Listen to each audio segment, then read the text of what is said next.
কুরবানি যে আমরা করি, গরু ছাগল কুরবানি দেই, আমরা তো ফিলিংসই বুঝি না যে আসলে আমরা কি করতেছি, কেন করছি, কার স্মৃতিতে করছি, না করলে কি হতো। কারণ এখানে সবচেয়ে বড় কথা ছিল নিজের জীবন কুরবানি করা, নিজের জীবনটা কুরবানি করা।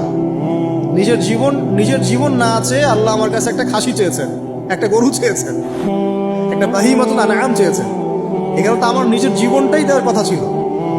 ওটা না নিয়ে আল্লাহ পাক বলেছেন যে বাহিমাতুল আনআম একটা দিলেই হবে। তোমার কাছে ওটার গোশতও চাই না, চামড়াও চাই না, কিছুই চাই না, তাকওয়াটুকু চাই। তাতেই এত কথা। দামই বা কত?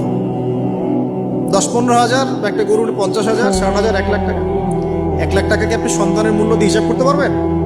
তো এখানে মূল জিনিসটাই হচ্ছে আল্লাহ পাকের হুকুম। আল্লাহ পাকের হুকুমই সবচেয়ে বড় কথা। এখানে নেকিটা বড় কথা না, বড় কথাটা কি? আল্লাহর হুকুম। আল্লাহ পাকের হুকুমের পিছনে কি নাকি আছে এটা আমি সংখ্যা দিয়ে কাউন্ট করতে পারবো না। আল্লাহ পাক হুকুম দিয়েছেন মানে সেখানে ইনফিনিটিভ নেকি আছে। ওটা 1 লক্ষ, 2 লক্ষ, 5 লক্ষ দিয়ে হিসাব করা যাবে।